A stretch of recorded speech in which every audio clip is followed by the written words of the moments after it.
Welcome, everyone, finally to the G-Lew Show, Friday night interviews live. Sorry, we got started a little bit late tonight. We had some technical difficulties. As you know, these things happen when we're live at my studio at the alternator bit. But nonetheless, we are here and we are live with a legend tonight. Legendary producer from one of my favorite groups of all time, Compton's Most Wanted, DJ Master Rick Rock. You're going to be surprised when you hear about some of the stuff he's produced and collaborated on, some of the accolades this man has. You know what I mean? A legend in the game, an OG, and he's here to share his story and some great memories, man, of just coming up with the legendary group Compton's Most Wanted. So he is here. And without any further ado, we're going to get this show started. It's a Friday Night Live interviews produced by DD Hairston, and you are live on the G-Lew Show. Let's go. Wait.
Straight up menace. You know, shit like this right here. Yellow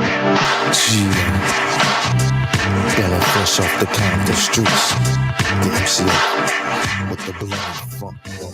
So keep that. That's some of the stuff the homie produced right there. But without any further ado, hold on. Let me come on into the show. I am G-Lew. No, I'm a little different than you guys see me every now and then. We had to alternate the studio tonight, but we are here. This is Friday Night Live interviews. Tonight we got a special guest. Like I said, he is here. DJ Master Rick Rock live on the building. Good evening, sir. Hey, good evening, my brother. How's it going? How you doing, man? Oh, terribly well, I must say. All right. Well, first and foremost, I want to thank you for joining our platform here tonight, man, and gracing us with your presence. It's definitely an honor to have you here. Thank you for having me. Yes, sir. Yes, sir. Now, before we get started, I kind of let the people know who you are, but you're here yourself, so I'll let you introduce yourself. Let the people know who we got on here tonight. All right. I go by the name DJ Master Rick Rock. Started in hip-hop in 83. I was 14, and my 14th birthday, my mom's asked me what I wanted for my birthday, and I said 2 turntables and a mixer, and she blessed me with that, and the rest is history. I grew up in the city of Hawthorne, but where I grew up is like one of the main parts of where a lot of the major talent from Hawthorne early producers. I grew up with DJ Pooh was from the neighborhood right next to me, Ice Cube, Dub C, DJ Slip. And it's a list of other people that grew up in my same neighborhood, and we was all active in the early 80s. And, you know, here we are today. Right. And I'm glad you mentioned some of these notable names that people may or may not know, but DJ Pooh and DJ Slip, you know, some of these people, and growing up in Hawthorne. Tell us a little bit about coming up in those 80s around that time, because we're talking early hip hop days, right? When it was definitely all about the DJ. Now you don't really hear much about a DJ at all, right? Or most DJs turn into producers and all that. But tell us a little bit about the glory days of hip hop, those early days, and what being a DJ meant and how important the DJs were. Well, for me, I had like a few homies, and my brother was DJs. I grew up kind of listening to them. And as I was driving today and dealing with these fires and everything, it made me reminisce to one of my mother friends who used to DJ all her parties back in the 70s. He was like one of the first black persons that I knew who lived in the city of Altadena. So shout out to Altadena. Whoa. I'm yeah, sorry. so yeah, that was like really, it was surreal today as I was driving. It's like, man, George, but he was like kind of influential. I hadn't wanted to become a DJ then, but in the 70s, watching him DJ my mother's parties and making cassette tapes and all of that type of stuff, it stayed in the back of my mind. I Right. started because of a DJ named Magic Mike. May he rest in peace. He was DJing on KJLH, and he was the first DJ that I really heard do mixing on the radio. He had mixed the song "Lady Cab Driver" by Prince, and he did like what is called a triple threat, where you make a word go 3 times. And I was just amazed, like, how did he do that? And that was the actual spark for me.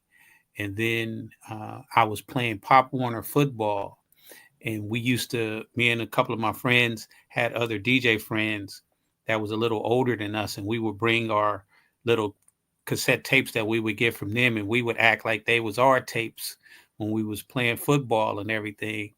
And then I started my DJ crew at 14 called Royal Express. And to kind of talk about the influence, it was like 5 other guys that I had was DJs. And then me and the rapper Dub C, me and him used to be like childhood best friends. And I kind of motivated him and tapped him to say, hey, man, he used to, when we played football, he used to lead the football chants, like down in the cemetery, ooh, ah. Dub C used to lead those chants. Wow. And I told him, I said, man, why don't you be the MC for the rap group, for our DJ group? And he rose to the challenge, and he did that. And that was his start of rapping. Unfortunately, my guys that was in the group, we did a party in my neighborhood for one of my our classmates. And after the party, we only made so much money. So my other DJ friends was like, man, we need to get rid of the rapper because it's not enough money. And me and Dub was best friends at the time. And I was pulling for him, but they outvoted him. And I'm the one that had to kick him out the group. Wow. And I became the Vapors for Dub Wow. C's success. You know what I mean? But we good today. But that was those were the pivotal times in that's like the very origin, first phases of the story. But then, Wow. like I say, Ice Cube grew up around the corner, and I was working with some rappers called the Rapperteers. They were like some of LA's first underground West Coast rappers. Like when you watch the movie Wild Style. Yes. Uh, The first hip hop. Yeah, well, when you had the rappers like Busy B and all of them, my guys, the Rapperteers, Jammin' Jay Bird, Cutmaster Jay, and Jolly Joe, they was like that for the West Coast. Mm. And I Wow. met them at Washington after a party. And no, it was I met Jammin' Jay Bird and Cut at Washington. We was on the yard. It was a guy named Alex, may he rest in peace, DJ Alex. He grew up at Washington too. And he was DJing, and we was in high school. So this was like the 9th grade, around the 9th grade. And Okay. his older brother was a DJ, and he said he DJ'd. And it's like, okay, you want to battle? I was like, yeah. So we walked around the corner from Washington to his house. And when we went in the backyard, his brother was auditioning with Jammin' Jay Bird and Cut. And me and Alex went back there and we battled, and I beat Alex, and they was shocked. Like the brother was tripping, and then Jay and them seen me. So when I was leaving and was walking down the street, they kind of cut their meeting short with Alex's brother and ran and caught up to me, and we've been friends and brothers ever since. Wow. Man, we're people that are just joining us now. We're getting some real history tonight. Like I said again, this is an honor for me. I love when I have legends, unsung legends on the show, such as DJ Rick Rock, who I feel sometimes doesn't get the proper credit and accolades that you deserve, because, sir, you were there from the beginning, And like you noted that you grew up with all of these legends, DJ Pools and all the Slips and Dubs and Cubes and such. You hear all these names, but you don't often hear your name mentioned. You know what I mean? So I'm glad that me personally, whether if anybody else understands that, I get the history and get to understand the phenomenal journey and story of your life, brother, because I'm a student, you know what I mean, of hip hop myself. And I love hip hop and everything about it. And of course, the history. I always want to know and learn more history, you know what I mean, than I know already, and want to know, especially when it comes to the West Coast, you know what I mean, because the seeds the West Coast planted in this game always seem to go overlooked. You know what I mean? We're talking about the New Yorks and all these other things, and when it does get looked, we hear certain names, you know what I mean, but we don't hear the real important names and the pivotal names such as yourself. So again, thank you for sharing some of this with us. I want to ask you again, like say DJ Pooh, who, like you said, Hawthorne, you know what I mean? And speaking of Hawthorne too, so many legends. Hawthorne is another city that I don't want to say gets overlooked, but you know, people think about the West Coast in LA, they go to South Central and Compton and all this, but a lot of you legends were raised right in that Hawthorne area, which is borderline of Gardena and Inglewood and all these things. How was it coming up in Hawthorne back in those days, brother? Well, it was interesting. Like I said, DJ Pooh is actually the same age as my older brother, T Simon, and then I came up. It was another West Coast legend producer named Fat Jack. He's like one of the legendary underground producers. So I came up under him, and it was another DJ that I came up under named Rockin' Tom.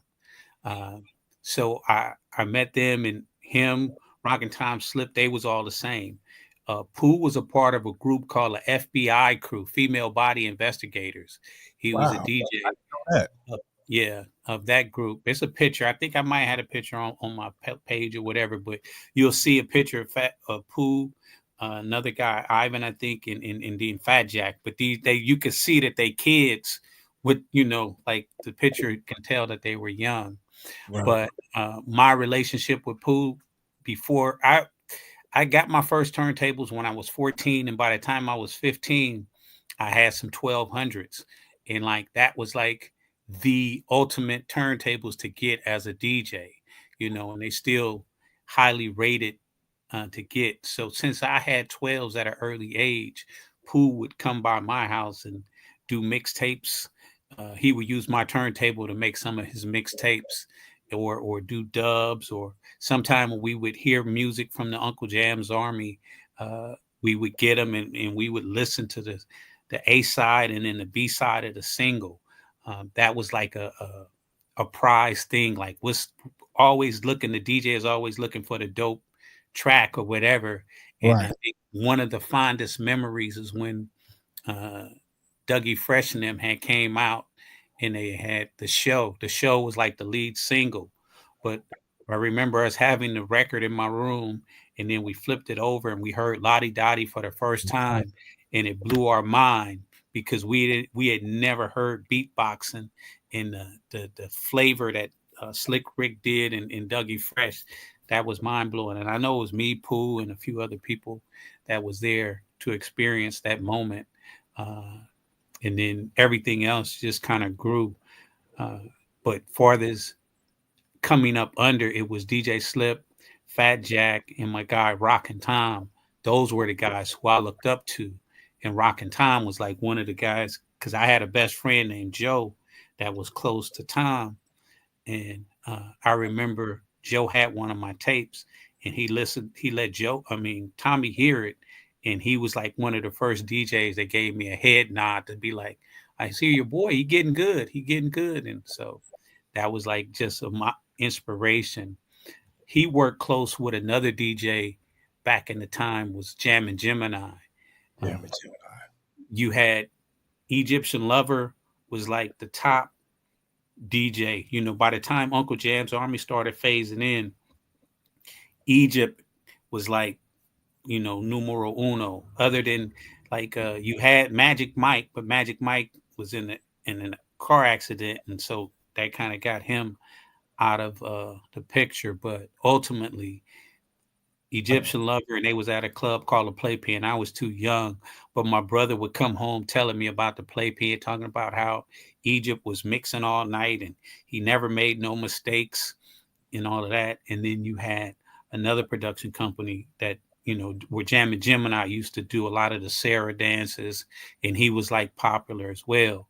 But Tom used to DJ with Jam and Gemini. And so when we would go to those parties, he would pull us in, and, we would get in the behind the scene type of thing. And like you said, that was just that bug that really had us on another level. We was not just a party goer. We were actual, like, a part of the whole DJ scene. And Right. then just so happened, one of my closest childhood friends' cousin was related, was actually Roger Clayton. Okay. So that's how we was able to get into Uncle Jam's Army when we was like 15 and 16 years old, because one of my close partners' cousin was actually Roger Clayton, and he allowed us actually to DJ my DJ group, Royal Express. He allowed us to DJ at one of the events at the Mayflower Ballroom back in the day when they was in San Bernardino. They had Uncle Jam's Army was in San Bernardino, and then he had Bobcat stayed behind and was at the Mayflower Ballroom, and we was on the bill with Uncle Jam's Army, and Bobcat was there. Hold on. Okay, because see, you moving fast now. You giving them too much now, right? Because I want to go right a bit, because we jump forward. You mentioned so many first and foremost, so many legendary DJs, and again, more unsung DJs that people just probably don't know. So I'm glad you're speaking on their names. But I want to speak about Uncle Jam's Army for a minute, because you said you were a little young when they came out. Tell us the significance and the origins of Uncle Jam's Army and what that meant to LA, Los Angeles County, because you said they were even going to San Bernardino. I didn't even know that. Tell us the origins and the significance of Uncle Jam's Army, and what that meant at the time, and how big it was, and what they did around the city for the people who don't know. Well, I would say definite credibility to the real introduction of hip hop to the West Coast. And they was like all of this rave stuff. Right. They were doing DJing at the sports arena and major events just with a DJ. It wasn't no live performance. It wasn't no live acts or nothing. They had a guy named Edwin who was over the group called the Music People. He was ones that provided the sounds, and they would have 100 speakers. And before they got super big, they were on the radio. So they was doing the first mix show started on KGFJ. GFJ. Hold on. Tell them about, because the people know about K-Day. I mean, some youngsters don't even know about K-Day. They may just think the new K-Day, but we know the significance of 1580 K-Day, the first hip hop. Even though KGFJ, I'm learning that KGFJ goes a little farther back with hip hop before K-Day, but KGFJ, the significance of that as well, 12:30 a.m. Right. Well, K-Day and KGFJ started on AM. And KGFJ was actually first, to my knowledge. They was the first ones that was doing the actual mix show. So that was like where I'm at home listening to Egyptian Lover mix live on the radio. And so that was, but that was like straight hip hop. They were doing, that was like first hip hop, all hip hop. Like I said, before that, KJLH, they had Magic Mike, but he was like, it was R&B. KJLH was more of an R&B mix type of radio station, but it wasn't hip hop in a sense, but it was DJing. You heard like those levels of DJing. So like you're saying, so Uncle Jam's Army, they started doing the parties. And there were multiple other production companies. If you watch Lonzo's documentary, The Eve After Dark, he goes into a little more background of that era. That was before me, because they were actual DJs out of the 70s up into the early 80s. But Right. from the 80s and in my influence, I'm growing up listening to Egyptian Lover. That's even before Bobcat even started mixing. It was just purely Egyptian Lover. And based on what Egypt did, not only was he breaking the first records from New York, but he uh, mastered the mix. So when we would hear the songs on the radio, like if you would listen to Scorpio or And the Beat Goes On or It's Time and all of that, Egypt was the DJ who set the tone for how the song's supposed to be mixed. He would find all the breaks and everything. And so for me and my guys, we would study those tapes. We would record the mix show on cassette tape off the radio, and then we would go back and listen to those tapes so we would know how to do the mixing and everything. And then Right. when Bobcat came along, Bobcat in Egypt, they was like two of the first who I seen do two-man mixing. And so me and my friend, we would practice and mimic the same things that they would do. So by us doing that, when I did the party with Uncle Jam's Army that one night, Bobcat had came up to the turntable, and somehow the the turntable, while I was mixing a song called Clear, Clean. and all of a sudden the the speed, like the turntable turned off, and you can hear it go start slowing down. So Bobcat turned it back on, and then he started making a beat, whereas a DJ, he could take a snare and a kick and use the fader and start making a beat live. Mm. Since I knew how him in Egypt used to do, I grabbed the number 4, and while he was making the beat, I started scratching 4, and he was shocked, like, "Damn, how did you know to do that?" Right. And people in the audience looking like it was a rehearsed type of thing, but it wasn't. And that was like just that head nod that I got from Bobcat, from him in that moment, to be like, okay, well, that was a special thing, you know what I mean? Right. Right. But they went on to, um, like I said, not only establish how to mix the records, they were like the first that was, I remember hearing, like when LL Cool J song "I Need a Beat" came on. I remember walking into the sports arena and hearing it play in those loudspeakers, and I thought it was the dopest beat ever. Yeah. Uh, it was just blasting, and Right. then um, then they started bringing the artists over, and then the rest is history. That's his history. Uncle Jam's Army people. Again, speaking history, Uncle Jam's Army. If you don't know, it's a lot of history on them. You could probably look it up on YouTube and different places to see what they've done. And rest in peace to Roger Clayton as well, who made all that happen. Uncle Jam's Army. Then of course we had Lonzo and the Wrecking Crew and Dre and all them. But before we get to that, speaking on Uncle Jam's Army and what they did, and you brought up another legend, DJ Bobcat, and then going back to DJ Pooh, tell us how. I don't know if you were instrumental with any of that, it had anything to do with it, but they made some major plays once they, of course, hooked up with someone else you just mentioned, the legend LL Cool J, and I guess went to the East Coast and became a part of their production team, which helped produce, I believe, Bigger and Deffer, which was my favorite LL Cool J album. Tell us, do you know how all that came about? A little bit. I'm not as diverse, but the thing about the early um, West Coast hip hop, like say when I met my guys just say around 85. Right. So you have to imagine uh, by hip hop being in its infancy, whether it's East Coast or West Coast, um, there there was no such thing as like a hip hop producer at Right. that time.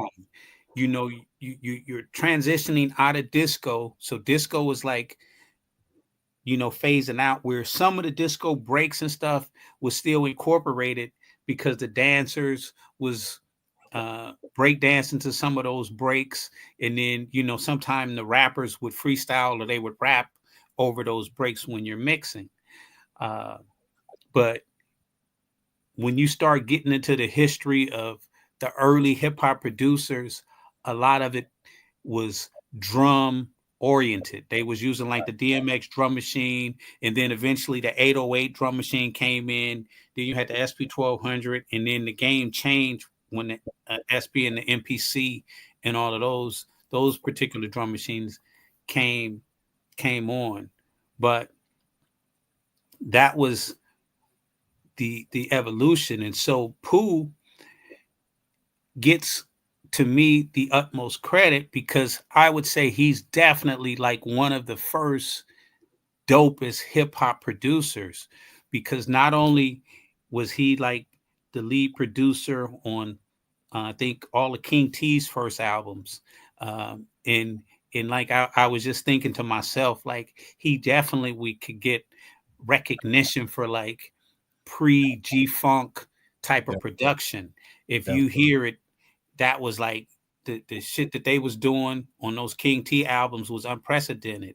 But I think he really set himself apart far as a funk producer or hip hop funk producer is when he was doing the St. Ides commercials. Yeah. Because those were like not only the rap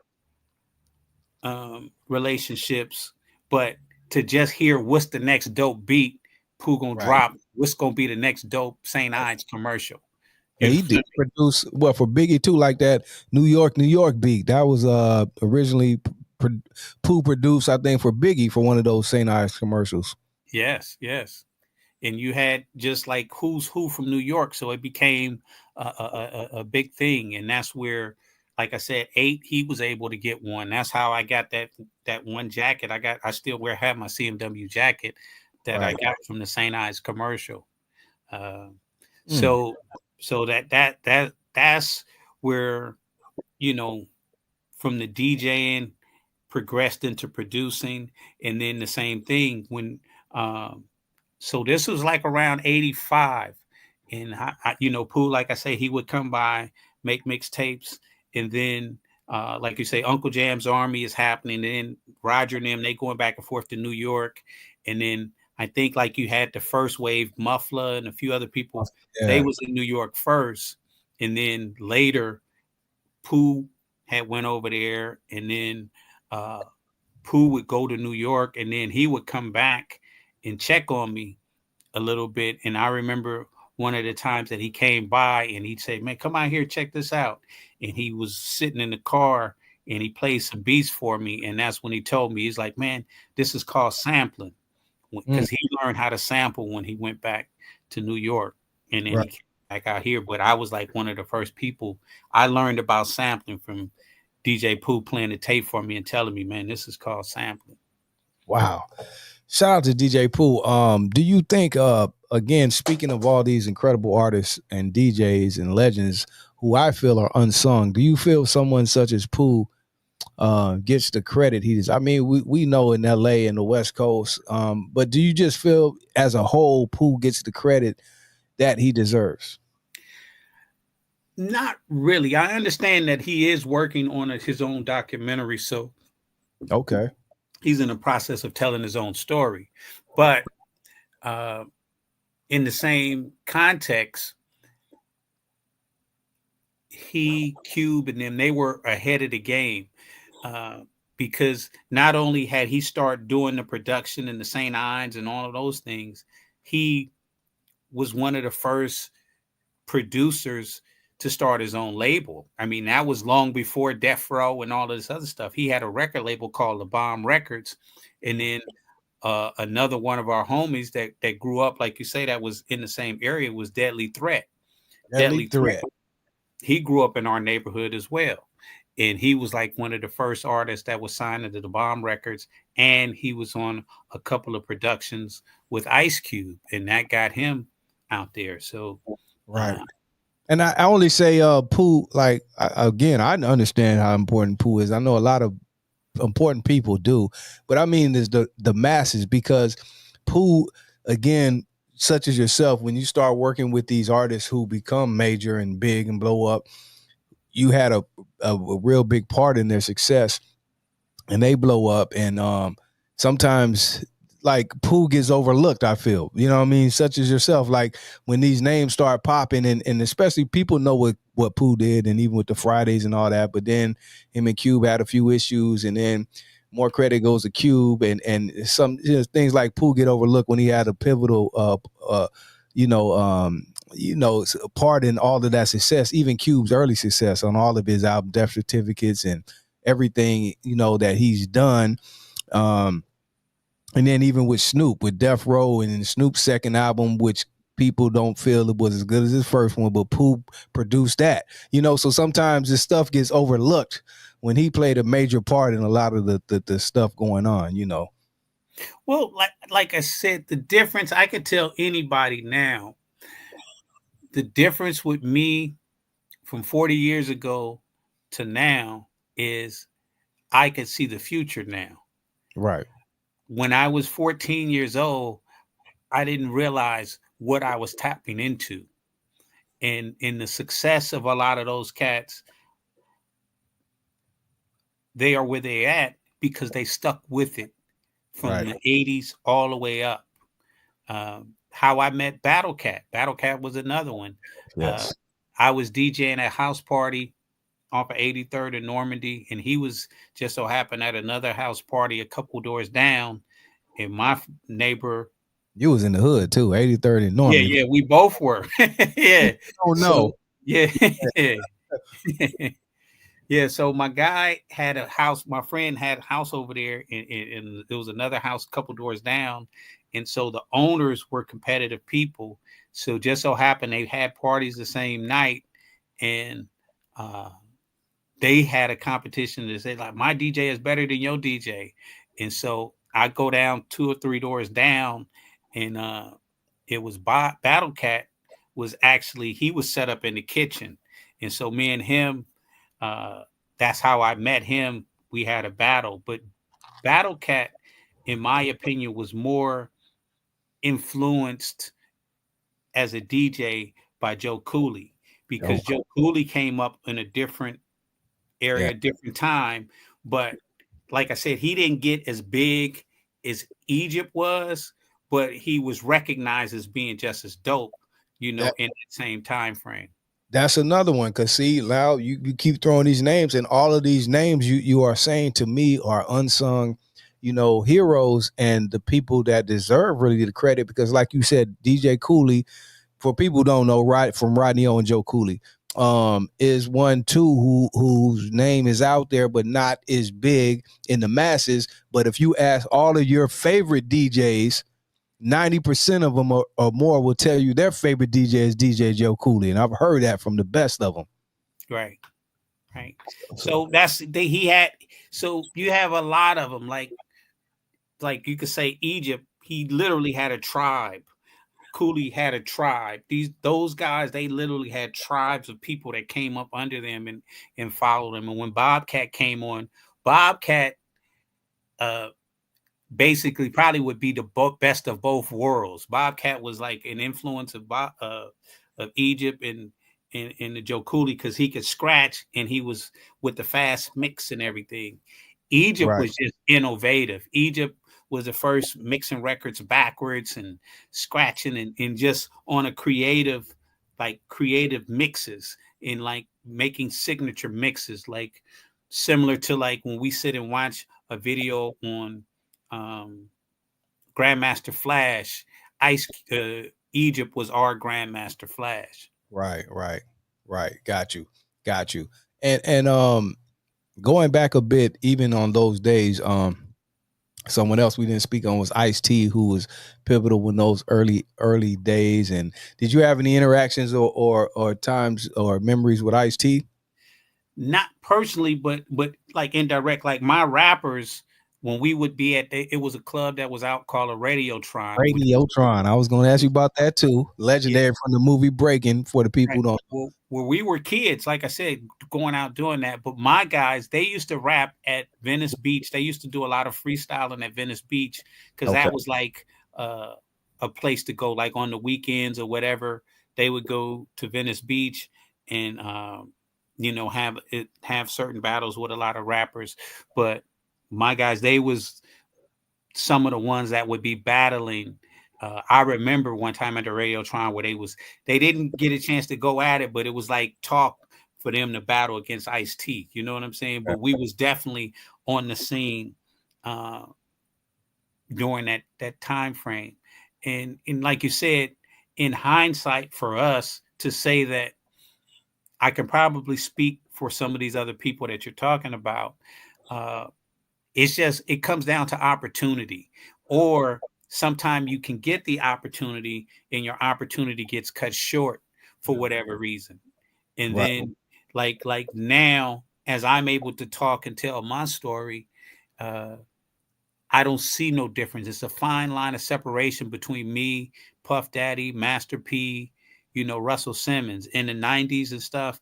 That's who I'm looking at. That's who we were chasing.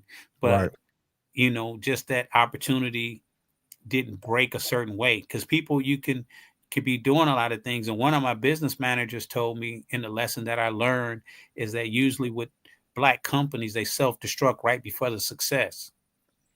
Man, And that's a fact. We've seen it. We've seen it time and time again. Right? We've yeah. seen it so many times. Wow, that's man. I'm loving this history, brother. Let's speak about you. So more, because we're talking about all this history and these. Well, this is all your story because all of this comes full circle. But for you, when did you start receiving some of your first breaks? Because like we're speaking on you DJing around the city and having connections with Uncle Jam's Army and doing shows and rocking with Bobcat and all of these people. What would you say was your somewhat first break for you that like, okay, I'm on to something here? Well, when we started, like you said, those were the beginning stages. You got 85 and transition to 86. I had an opportunity, which was a good thing and a bad thing. I was in high school midway through my 10th grade year, and my brother was living out of town. So I made a choice to And relocate. where were you? You said you were in Hawthorne. Were you going to Losing or were you at No, Washington? I by me staying in on the East Hawthorne. Okay. we were in the city of Hawthorne, but we were in LA County. We were Okay. still zoned as LA County, so I had to go to Henry Clay and then Washington. Okay. But so so I had an opportunity. I started in Washington in ninth grade, went half the semester at 10th grade. So, that's when I met Jolly Joe and Rapperteers and everything, and was good. But my brother had moved to Michigan, and so I broke away from the whole scene to go live with my brother for my 11th grade year and half of the 12th grade year. And then when I came back, I ended up hooking up with the rapper Jolly Joe, which was Jay Bird and Jay Bird's brother, which was Rapperteers. So we were still close. But before I left, I was a DJ for the Rapperteers. And when I came back, me and Jolly Joe started clicking in moving forward. So that led to, we did what was called the K-Day. K-Day had a lot of talent shows. So we was involved in the K-Day talent shows. But before I go there, like maybe 86, when I was with the group, the Rapperteers, one of the first rap competitions that we were in was a competition called Best of the West. Okay.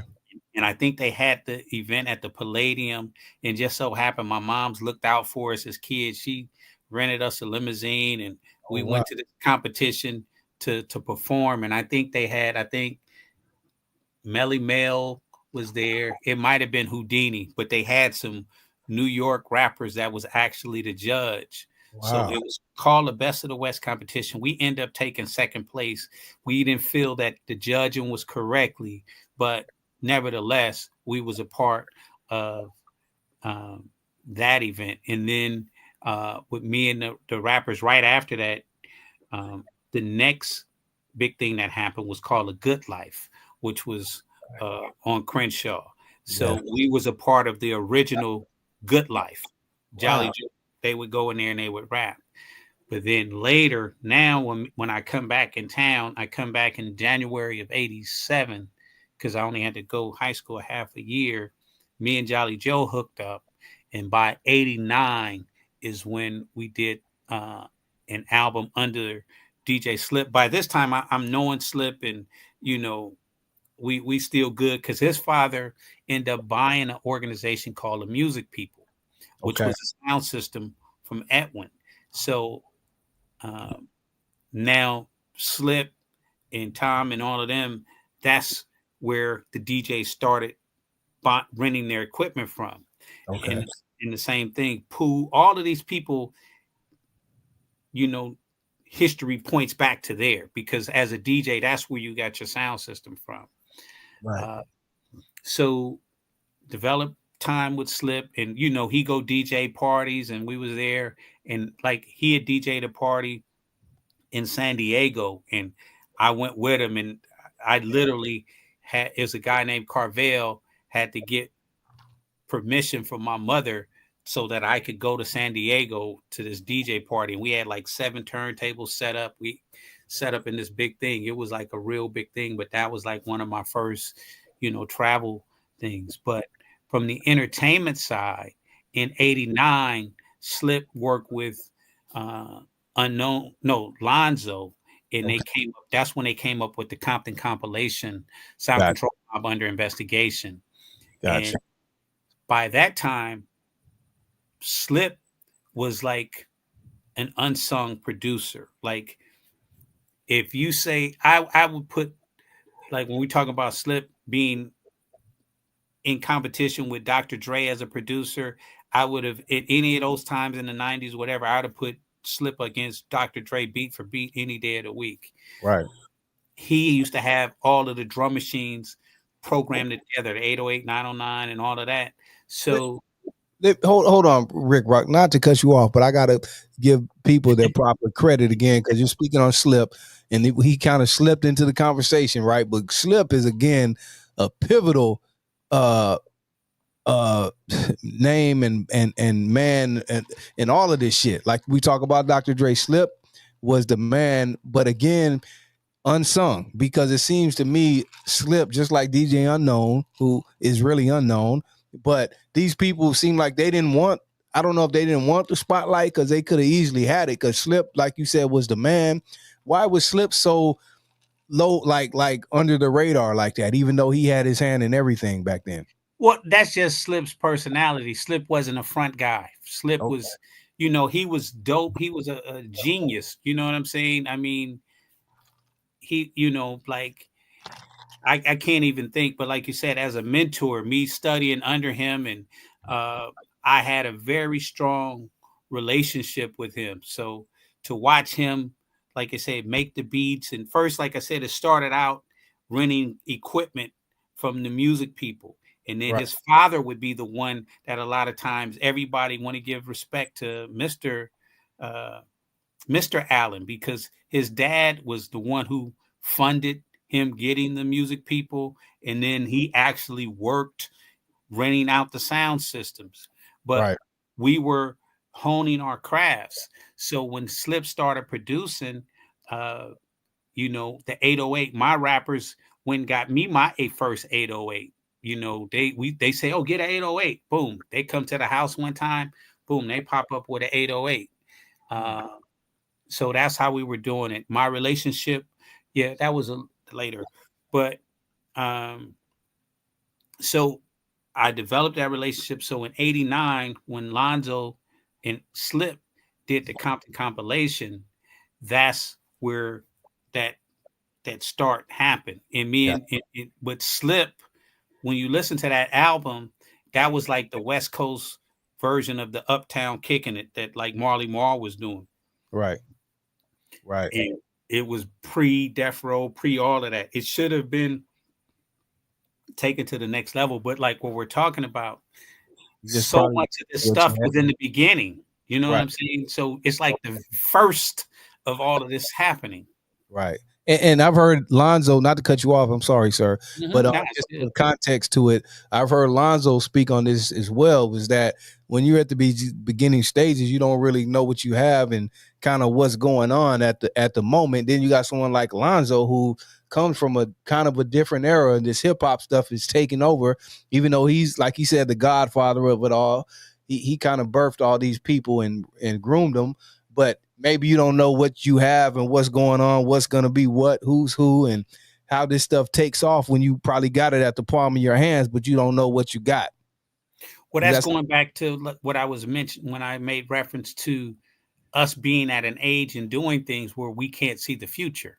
Right. You know, so now at this age, if I'm on something now, I say, well, let me stick with this for the next 10 years or 20 years. I can see where it's going to be at. But when you're young and you're innovative and you haven't been taught to think like that yet, you're just kind of going through the motions, you know, and if it cracks for you, it crack. If it don't, you know, you just kind of floating with whichever is the best opportunity of the moment, opposed to having guidance and somebody saying, no, you're onto something. You stick with it, because those who are successful had the mentorship and had the people around them to say, oh, we see it. You might not see it, but we see it, and we're going to guide you and keep you on the path so that you get there. Well, Rick Rock, let me ask you this now. When you did the Compton compilation that you were part of, and obviously MC at Compton's Most Wanted, all these people, is it that it didn't crack immediately, so maybe Alonzo and whoever else didn't run with it, or what? Because then you fast forward a couple years later and Easy and end up, you know, all of them take it and it blows up. You know what I mean? Entering a new era of all this stuff. So it's just, what do you think at that time? So you have NWA by now. So you got to imagine King T has peaked by now. Right. You know what I'm saying? He then went to the East Coast, got Jingling. Was it Jingling Baby? Not Jingling Baby.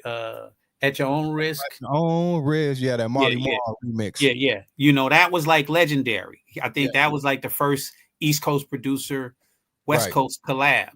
You know what I'm saying? And then things flipped with the LL Cool J West Coast, East Coast collab.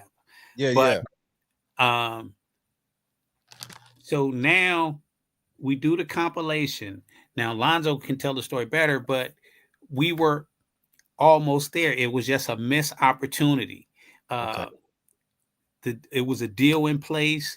It could have went, but some young lady was involved, didn't communicate a phone call or made something happen where the opportunity ultimately got missed. So Unknown picked 8 out of the artists that was on the compilation. Now, all the artists that was on that compilation album, Slip was producing all of those artists. So me and Jolly Joe was working with Slip, and Slip was working with our demo. It's a guy named Chuck Small, his demo, Master Rhymes, his demo, Battery Brain, all of the rappers that were on there had demos. Right. But 8 was the only one. Unknown put a single out on him. This is Compton, put the single out, and then went and got him his record deal. Okay. Gotcha. Right. And then that's how 8 took off. But that didn't stop us from still working with Slip. So when they're working on their first album, me and Joe, we still shopping our product. Right. And so a lot of things that was happening behind the scenes on that, whereas one of the things, like you said, that was kind of detrimental to the success was Unknown chose not to allow CMW to feature none of the other artists. Okay. So when that didn't happen, that stifled a lot of other people's opportunity because the door is open, but then it became closed to, okay, the one got in, but then it was closed. And then, you just keep trying, you keep trying. So there was a time that me and Joe, we had a demo when they was working on 8's first album. We had our album and we were still shopping, but the world never learned about the other style of production that DJ Slip was known for, or could have been known for. He was like very versatile in his production skills. And so kind of like you're saying, and him not so-called pushing himself to be the front guy with the sound, as it relates to CMW, the CMW sound is DJ Slip. You know what I'm saying? I'm glad you said that, because to me personally, when I got hip to CMW, the first albums, like what it's a Compton thing and Straight Checking Them. To me, that shit was like, to me, I was like, this shit is incredible. You know what I mean? Because at that time, now you got the bigger artists popping, and that's the sound of the West, the Cubes and NWA and all that. But CMW is coming with this underground type sound and really that heart of that street shit that NWA and them are doing, because at this point they're kind of commercial, right? CMW were bringing that real raw street, you know what I mean? And to me, like you said, that sound they had on those early albums, all the way up to Music to Drive By, was just incredible to me. You know what I mean? I wish they would have, I don't know what happened after that, but they would have stuck with that. But that sound right there was next level, man. You know what I mean? To me. Well, that's what made DJ Premier gravitate to 8 in the early stages, because DJ Premier was one of the first people from the New York that recognized the production and everything, the totality. He was like, like he probably viewed Slip like a Kanye on the West Coast, like, because he was a beat maker, but he's like, man, this some cat, whoever making them beats for CMW, that was some shit.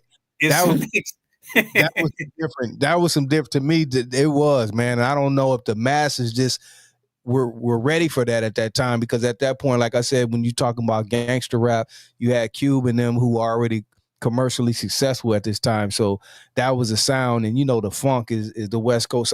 But that shit CMW was doing early on, incredible, man. Right. Incredible. And I would give Slip, like I said, definitely it was more G-Funk, because Dre had did some stuff, like I said, the Funky Enough was cool. It was like a slower down version, but the NWA was not funky R&B-ish, it was like more up tempo. It was just something different. You know what I'm saying? When CMW came out, I think that was definitely post what Pooh was doing, that next generation of the origin of G-Funk, because we was like methodical with music, instrumentation, and scratching and all of that type of stuff, and it was like, and 8 had the slow pace, and it was defining. And then you had like groups, to me, like South Central Cartel was more of a spinoff of CMW. Right. Definitely. So I'm glad you said that. That's really what they were. No, and no shade to them, because they were incredible.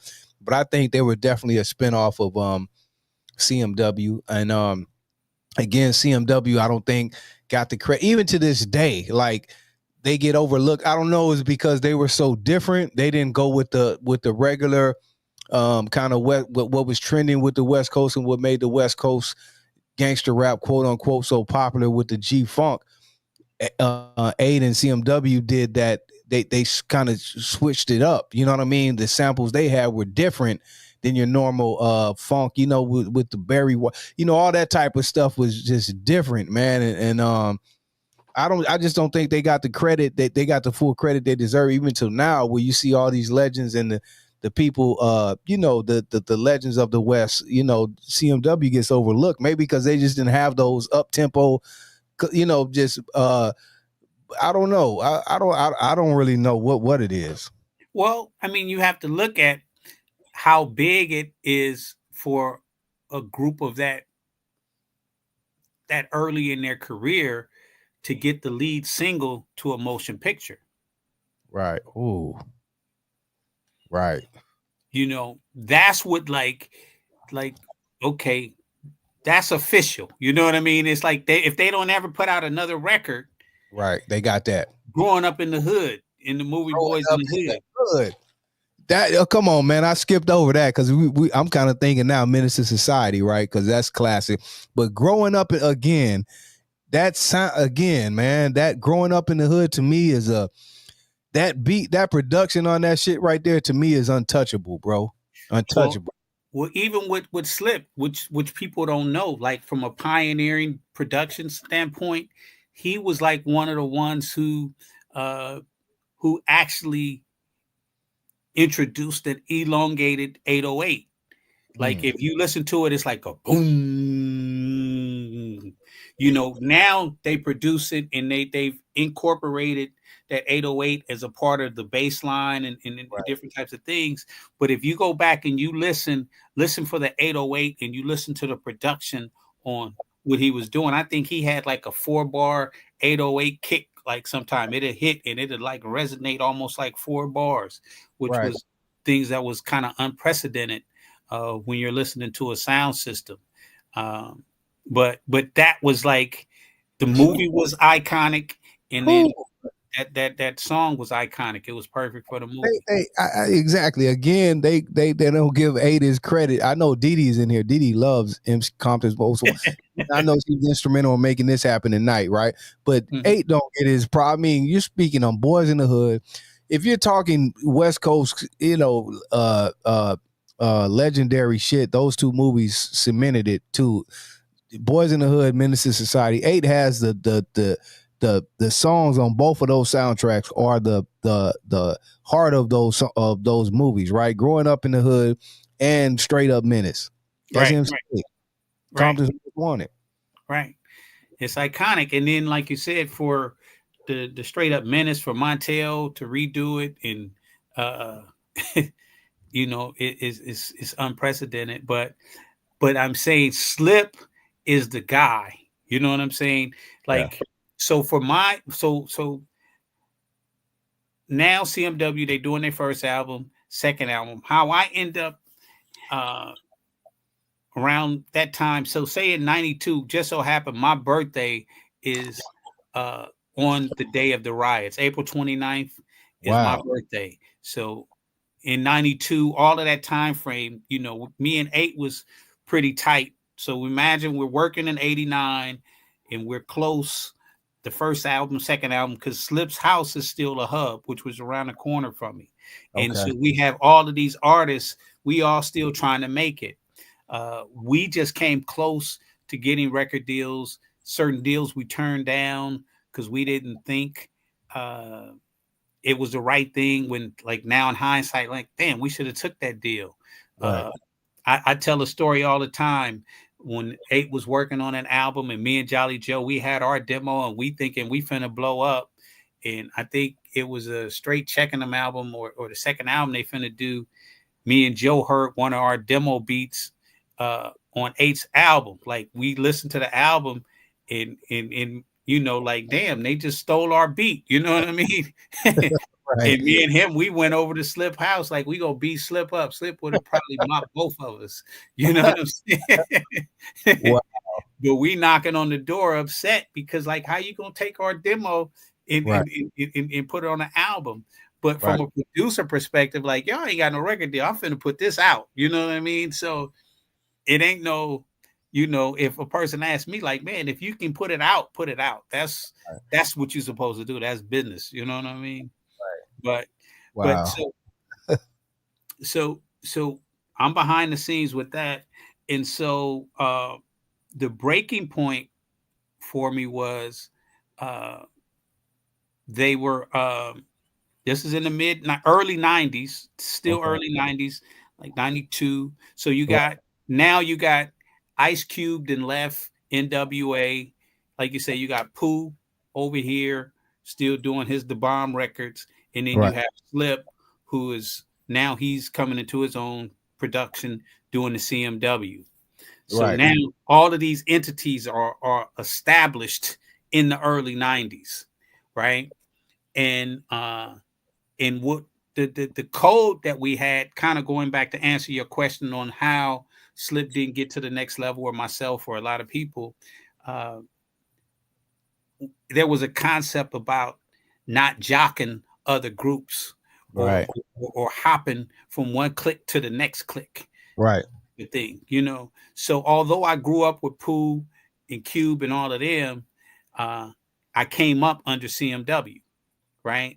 And by me like knowing JD used to come by my house as a kid, and I can say that I helped influence him to take rapping serious. I did his first underground mixtape before Wow. it was a mixtape. You know what I'm saying? Right. But inspiration. But I was able to tell him, go fuck with Cube and them. You can get in. I can't get in. You know what I'm saying? Right. But you aren't affiliated with anything.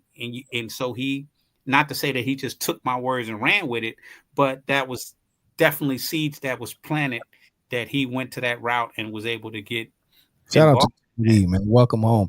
Oh, Rick Rock, before I forget, not to keep cutting you off, I interject some of these things so they don't get overlooked. And this is a person I want to give his props to because he's no longer here.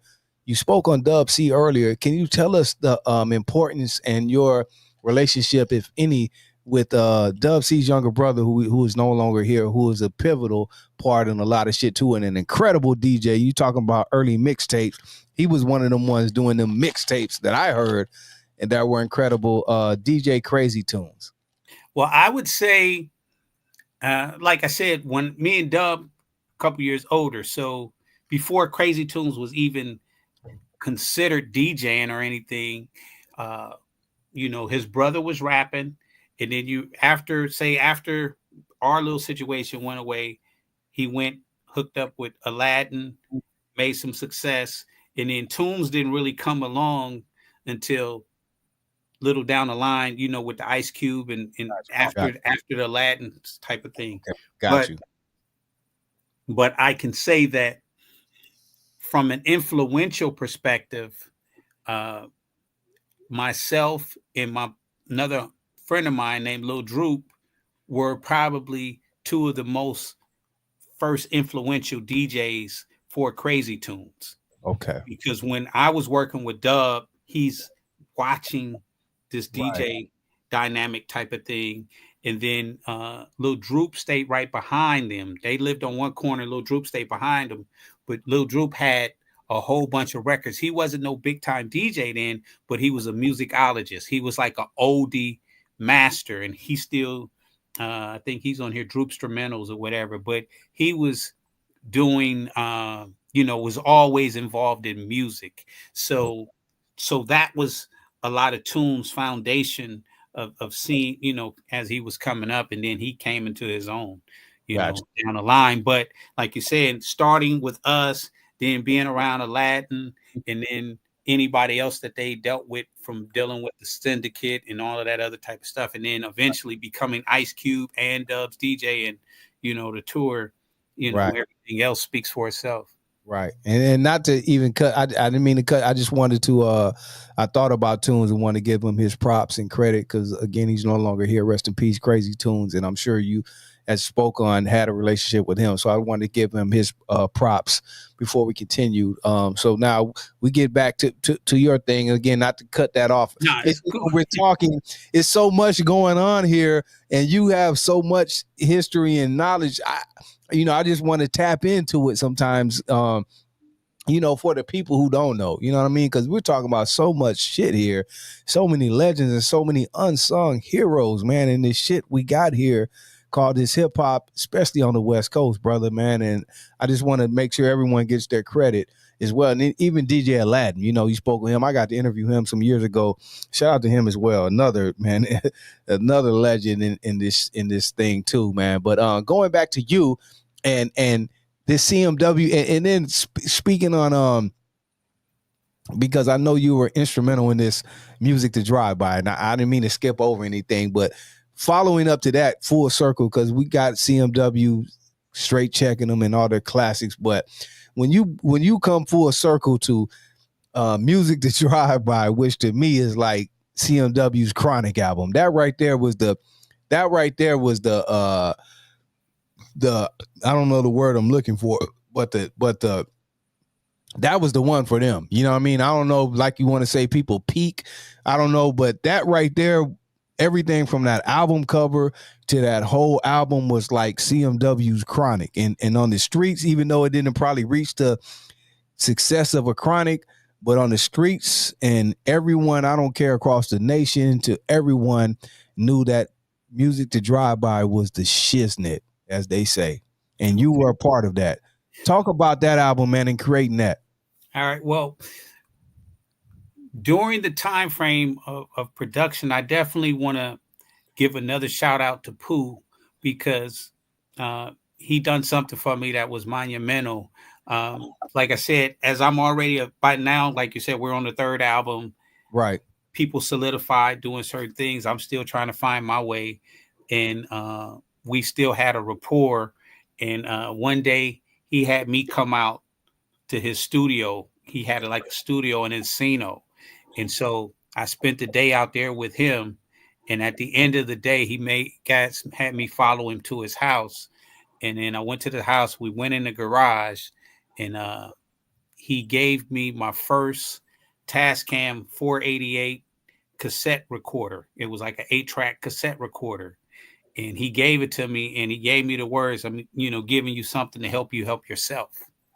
So that was like, major. And if he didn't have to do nothing else in life for me, you know what I mean? To just give me that fishing pole, and then I can go catch my own fish. That was monumental for me. Right. The next phase was now, like you said, we're going to this third album, and 8 of them, they're going on the road now. First 2 albums now, they done been traveling and doing a lot of things. Right. So one time they were going on the road, and I approached Slip, and this is by the time the MP60 came out. MPC 60 had came out. Okay. Which is like the iconic first like major signature DJ. You had the SP 1200 and the MPC, which was like the 2 top producers. Yeah, but the MPC kind of had a notch. Game, right? That MPC had more sample time. Yeah, you could sample and do a lot more with it than you could. But it's just that the SP did some things that the MPC couldn't. Right. But anyway, Slip, they went on the road, and I asked Slip, I was like, Slip, let me, use the MPC while y'all on the road, because it's going to just be sitting in the house. And, like a big brother, he let me use it. And I still remember, I'm in the room right now where I started at. I woke up that next morning in my pajamas, and I never changed. I opened the manual, and I read the manual from cover to cover that day. And I learned how to work that machine. And as I started making beats, in trimming samples and all of that type of stuff over the years, Slip was always the mentor. Like I would bring my beats down to Slip house and be like, "And these my beats," and he would check them, and then he would always shave it. You know what I'm saying? He would perfect it. Like, and I'm learning. I'm watching him. Oh, okay. And so he definitely was a mentor and helped me hone the craft. So I was making beats, and by this time, Unknown. This is the third album that Unknown was controlling. Now, Unknown and 8 was having differences in how things was running and things of that nature. So Unknown was the one that was getting the record deals from Orpheus to Atlantic to Sony to all of those things, right? So hold on, Rick, because again, I've heard these stories too, where stuff gets starts kind of breaking down with CMW and where they had the differences, and I guess things broke off. So was the issues really with Unknown or Slip? Because sometimes that's confusing too, to where 8 had his issues. Because I've heard 8 speak on this, candidly. Was it more so Unknown or Slip or who? And then some people don't even know who was, because CMW had DJ Unknown, DJ Slip, all these. We don't know who was even like the official. Unknown was the guy. Unknown was the guy who had an independent record company, which was called Techno Hop Records. Okay. He signed CMW to that single. Okay. From that single, I think he took 8 to Orpheus, and then from Orpheus, I'm not for sure if it was Big Beat or something, or he went to was all that under Epic, or the Epic was just the parent company? I think he went to Orpheus, then Epic, and then I think it was Sony, because it was like, even though Sony and Epic was the same, it was like the deal kind of changed over that little time frame. Gotcha. But Unknown was the guy who started the independent record label, released a single, got 8 signed, and then he controlled that career. He controlled everything. So Slip, they said who was the white boy on the first CMW album? That was a DJ, DJ Ant Capone. You see what I mean? Because people don't know, they get confused with DJ Ant, Slip, Unknown. Some people don't know who was the official DJ or producer for CMW. Well, Ant Capone, like when we so we're gonna go back to '89 when we did the Sound Control compilation before anybody was famous. That album came out. So we're doing shows, we don't know before anybody was famous. The album is out, so we're recording artists and we're doing shows. Right. My introduction to Ant, he might not technically have been the greatest DJ, but he was more of a manager DJ type of person, where he was the one that was the business behind CMW, booking the shows, managing. Yeah. Done. And then his father, which is the voice on the first single, I think might have financed some studio time or done some other things. He can speak on that himself. But I seen that he definitely brought that business entity to CMW. Gotcha. But then eventually Mike T was the DJ for another guy. Yeah. See what I mean? You got so many people intertwined with CMW. I forgot about Mike T. You got Mike T, Slip, Unknown, DJ Ant, and people get confused sometimes. Rick Rock. So after the compilation, once 8 took off and got to the next level, Mike T was like, he was a battle DJ and he was a dope creative kind of person, So he was mentioned in the Aladdin names, when you was like dope trick DJs and at the club and all of that other type of stuff. Mike T from the Sound Control mob, he became like one of the top like trick mixer. Like, oh, y'all want to battle? Hey, Mike T, go get him. He was that guy. So he basically rose to be in the DJ to CMW, just like Bobcat took Cut Creator out because Bobcat was a better DJ than Cut Creator. Right. Okay. So back to CMW, in working on that, I started learning how to produce, but Unknown was the one that was the executive producer of it. And that's where 8 was bumping the heads with Unknown, because you had Unknown, who was the executive producer, and you had 8 and Slip was the talent, the artist, this, that, and the other. So 8 and Slip was more in sync in that time frame. Right. So when it came time for music to drive by, I was making beats. Now that, I'm already making beats and I know how to sample and do all this stuff from working on 8's Slip's drum machine, I went to his house and I got to get over, and which was the Barry White song and Compton for Life. Those were samples that I produced, sample beats, and Slip tracked those songs at his house, before they went to the studio. Okay. The song Nigga Struggling, I made the beat, and then I was working with my original rapper, Jammin' Jaybird, he used to have like a little studio in Hawthorne, and I was making the beat, and I was messing with him one day, and then he had this old dude in there singing like a crooner. He was there, and then he kind of gave me the idea because I was like, man, I'm working on this beat, and then I played the beat, and then he started crooning to it. You know what I'm saying? And I was like, okay, that was dope. So, two of the tracks I cut, 8 approved, and they cut them at Slip's house. The third beat, when it was time to do the album, Unknown had a house in Encino. So, and he had his recording studio at his house. So they say, okay, we're going to record the album on this day. So we went, all the producers, me, Mike T, Slip, 8, everybody that was a part of the production had to go to the house. Right. I only had to cut Niggas Struggling. The other 2 songs that I produced was already on the album. Okay. But really, but Unknown really didn't know. It was like kind of, he might have thought, he didn't ask who produced it. It was like, it was just presented because Unknown was like, he was like very limiting on outside production. He was like trying to control and run a tight ship. Right. And they knew if they had mentioned it to him before, he probably would have TD'd it. And then those songs had a lot of samples. So he definitely would have TD'd it had it not went so far.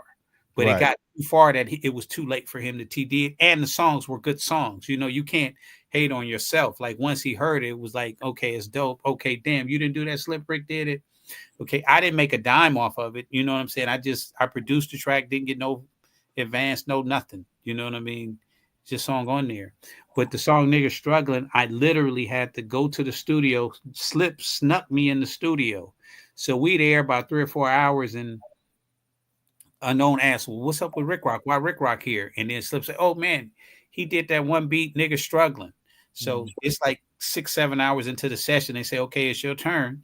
So I go in the studio, and the musician that we used to help do all the live instrumentation for all of the CMW stuff in the early days was a guy named Willie Zimmerman, Willie Z. Willie Z. I heard MCA shout him out. Yeah, Willie Z. Right. So he was the main studio musician for it. So it was me, Willie Z, and the engineer. And I told Willie Z, because he's the one that ended up singing the crooning part on that song. I told him what it was, and he did it, and I made the beat, and I came out after it was done. We opened the door and we went and played it, and Unknown was like, okay, it was dope, you know what I mean? But it was like the sample, and then I had live instrumentation played over it. So all of this stuff was like, it was new to production because people wasn't playing live over samples and all of that type of stuff. So that was, like I said, in 92. And then the album came out, and like you said, it was like, it was revered. It was like one of the greatest albums of that year. Sure. And it did big for the charts and in recognition. And then in 94, when he did straight We Come Strapped. Ooh. I did the one song, and that's when, but 8 at that time, between 92 and 94 is when 8 was able to get out of the deal with Unknown. And then that's why We Come Strapped became MC8 featuring Compton's Most Wanted. Right. Now hold on. Let me go back to Compton's Most Wanted. Let me go back to this first with Unknown, because you said personally you didn't get credit, didn't get paid. Was Unknown on some, far as the business tactics, because now we hear MC8 really adamant and really unhappy with what Unknown was doing, that he almost just disconnects himself from Unknown and says he's shady. Was Unknown doing shady business, or just Unknown was just doing business that people weren't up on business at that time? Or what would you call that first for Unknown, what he was doing? Because people are unhappy now. MC8 is really unhappy.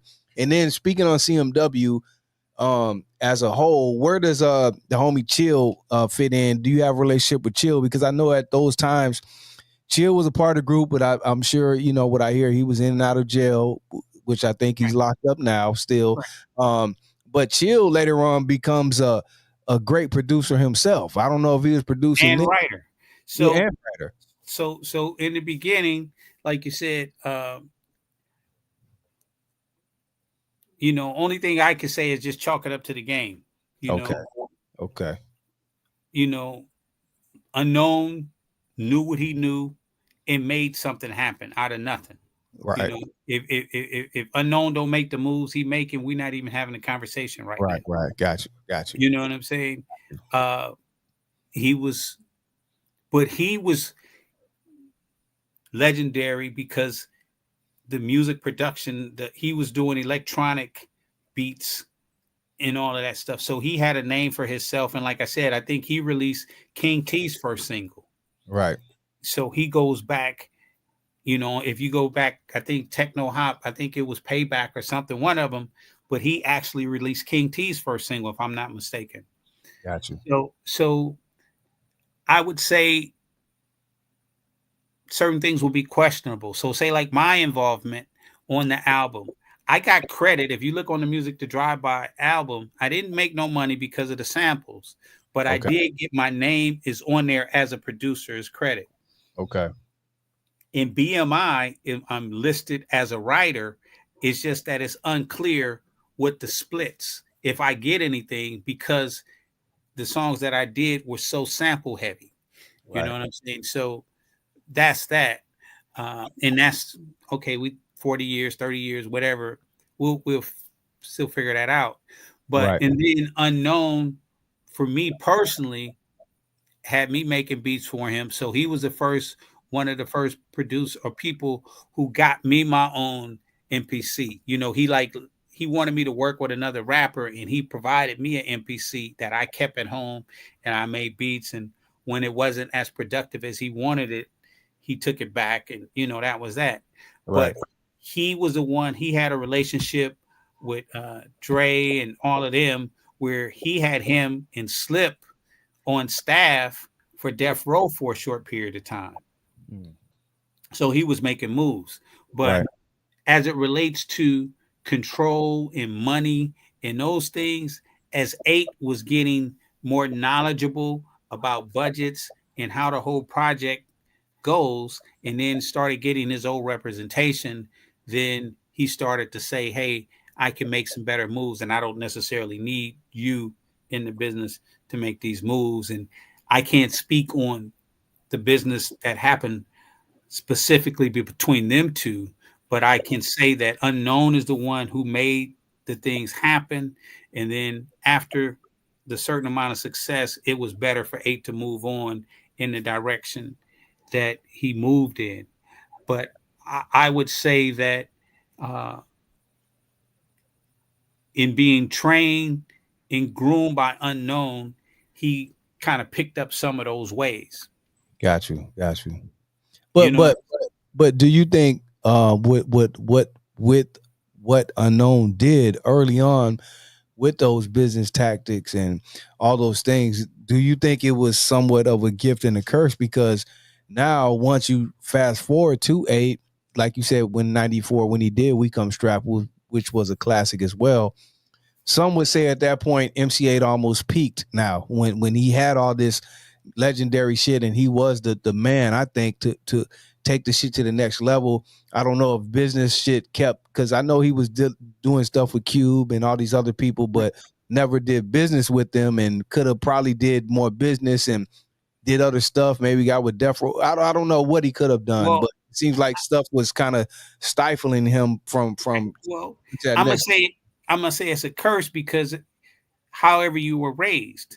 And if you were raised with certain bad habits and you carry those bad habits over, then it becomes detrimental.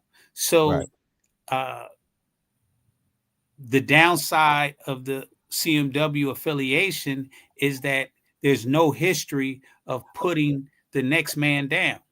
Right. When you look at Snoop, you look at Quick, you look at all of them, they'll go somewhere and then everybody with them is famous. Right. So Snoop got like 10, Nate Dogg, this, that, and the other, this person, the dog. And DJ Quick got the Twins, got AMG, got this, got Killers, you know, and Right. they put others down. You know what I'm Right. saying?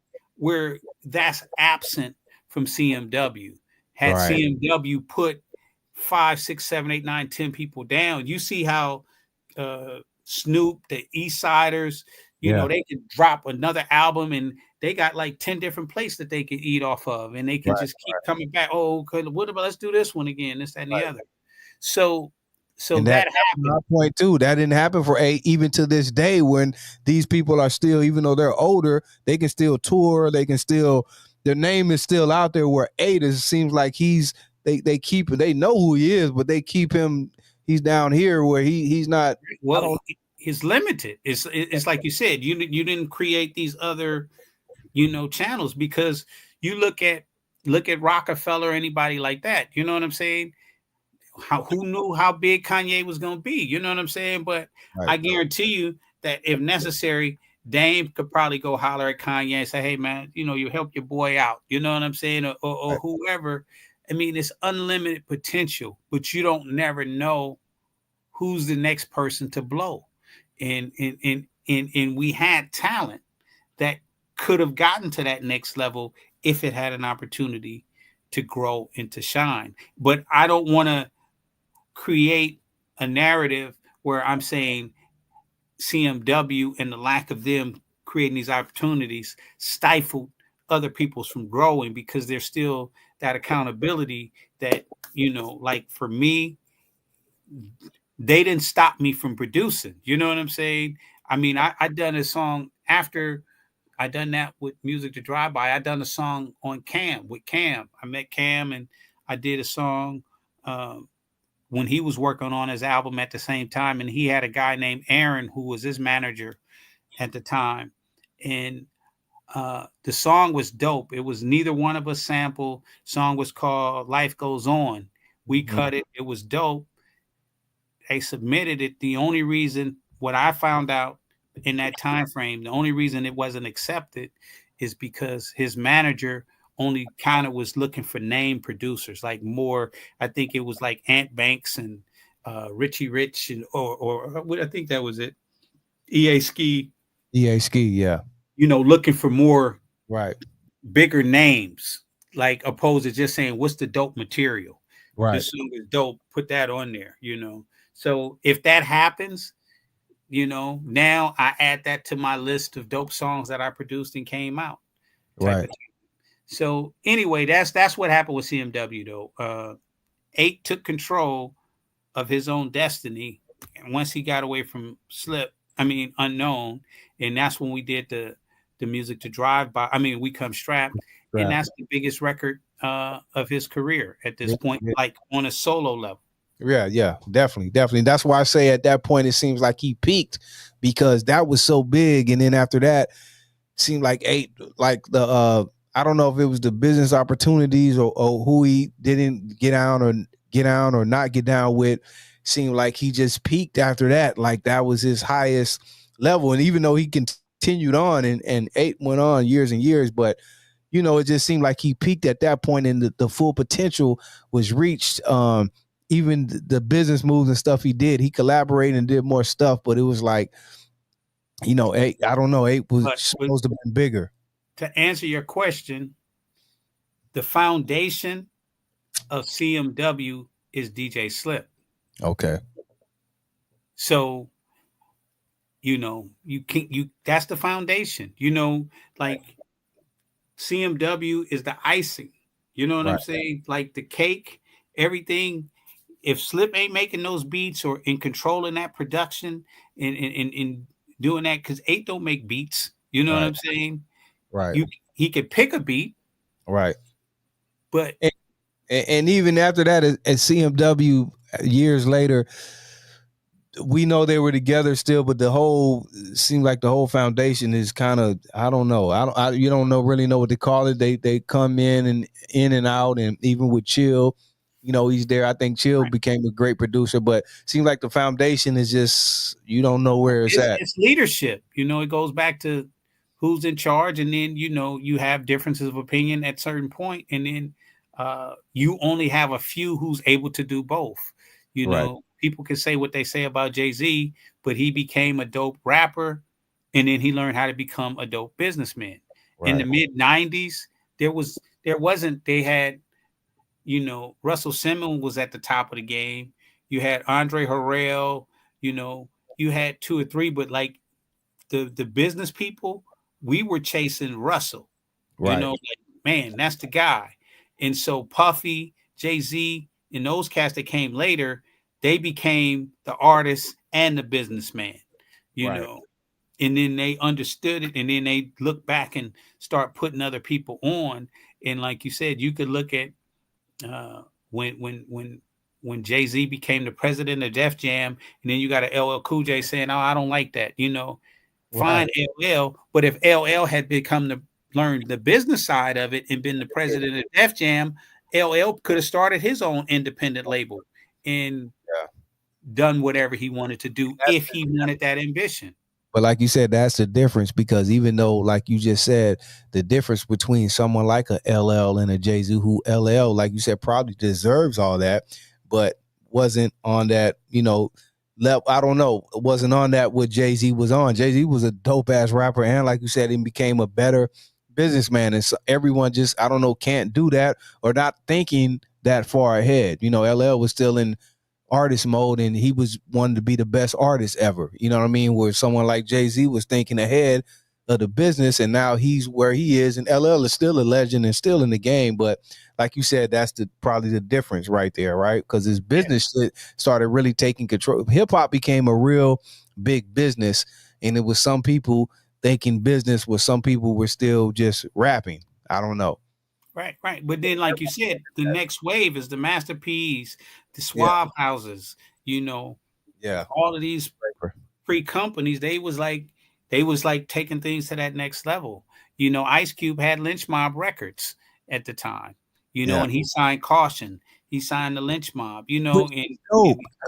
I don't know what happened with that. Ice Cube has a Lynch Mob, Caution, Cam. Incredible ass artists, and all of that didn't work. I don't know. They were all unhappy. And well, the same thing. Business is it goes. It's the industry. So, like you said, either you're trained by the wrong person, or the industry is raising the wrong people up. You know what I'm saying? So, it's like once you learn, do you differentiate from the garbage, or do you say, hey, if they don't know, I'm not going to tell them, and they find out whenever they find out? DJ Pooh made a comment years ago.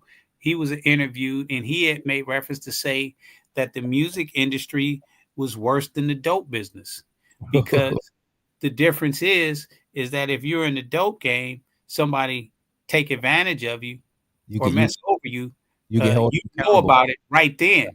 Right. But in the music industry, you can be getting taken advantage of and be kicking with the person for years and have no idea that this guy is backdooring you until later, and there's nothing you could do about it. And then the contracts that they have you sign, that, you know, okay, what? Now you know. So what? What are you going to do? There's nothing you can do. You owe us. We gave you $400,000. You owe us $1.4 million, and we'll give you an advance, and we're gonna get all the money. And you know, you make go on the road, make what you're gonna make on the road, but we got this over here. So but that's why I said the game is it's a crooked game. Right. And so now you know, people are just kind of waking up. It's 2024, and you still have in society, I tell anybody, you know what I'm saying? Like we are brainwashed in a lot of areas. And so, not to say the spirit of what Christmas is, I'm not demeaning the spirit of Christmas, but the concept of Christmas for people to believe in it is insane. Right. That's a fact. But like, you go back to what you just said, is how we're raised. You're brought up to believe in what Christmas is as a kid. So once you grow up and realize it ain't what it is, we still teach that to the kids though, right? So it's the same thing. The people that know better now, the CEOs, because we always say, why we doing our people this way? That's how they were taught. Right. And the cycle continues. What's up, Brenda Love? The cycle continues. Man, that was a great point right there, bro. Wow. What do you think now? Fast forward to 2024, where we are in the game where music has drastically changed to where obviously the money and all that is totally different, but you have now where people can be fully independent of their product and all that. The middleman is kind of cut out, which Nipsey kind of taught us to. Rest in peace to him. What do you think about the game in 2024, the music industry as a whole, and full circle? I think right now it'll come back to work ethic. How to get it done. Anybody, you can go in the studio tonight, record something, Right. and have it released. When we was coming up, our biggest issue out of the 80s, 90s, 2000, our biggest issue was always distribution. We can record it, but we can't get it distributed. And we didn't know how to distribute it. We didn't know how to market it, all of those things, right? Now an artist can produce the music and the film, release it. They can control everything. You know what I'm saying? But there is a formula that they have to do, understanding target market, find a market, feed their base, and it's unlimited potential. Like right now, you literally can make $1 million by getting $1 from 1 million people. Right. It's 1 billion people on the planet. You can easily find 1 million people to give you $1. Right. But it still ain't that easy at the same time. But if we say what it is, and then how long will it take? If it's something that goes viral, whatever the case. So I'm just saying, I'm in answering your question is saturated. So now you have to understand how to differentiate, and then how this whole marketing game goes. I watched Ice Cube had a video recently saying that if you're not willing to put 5 years in, to your business for it to happen, don't even think that this thing is going to blow up, because very few people just blow up so-called overnight. Right. Other than that, it's trial and error. It's, I had a mentor say after his first 100 no's, or after his first 100 mistakes, he used to do clay art, he got better and better. In sales, they say after 100 no's, you might have to get 100 no's to get one yes. Right. But who's going to take all of that rejection? Who can deal with all of that rejection to get to the success? I heard an analogy today. It was talking about some kind of tree that it grows underground for 5 years before it sprouts and then it takes off. Who got 5 years to wait on something to grow underground? So many people abandon what they start. And that goes back to what I was saying to you earlier about being a visionary and seeing the future now, and then being willing to work. And from a spiritual side, Jesus and all of these things, 10 years for this and 30 years for that, and all of this, everything is associated with time. So, like one of the things that I've grown to say that my philosophy is discipline. D times C equals S. Discipline times consistency equals success in anything you want to do. You know what I'm saying? If me and you say, man, I don't got my 6-pack, you'd be like, I don't got it either. Like, well, let's get it. Bam. We can go online, find out exactly what to eat, what not to eat, how much we need to exercise. Like, you ready? When we going to do it? In 3 months, 6 months? Bam. Right. There's nothing stopping us from making that happen. Right. But we have to, that's just where we're at. So as it relates to the artists, garbage sells. So it's not even about right. how great it is. Right. You know what I'm saying? You can go right now. I'll give him his props. It's a cat named Ice JJ Fish. I wish I can get the views that he got. Mm-hmm. Have you ever heard of Ice JJ Fish? No, I'm not on him.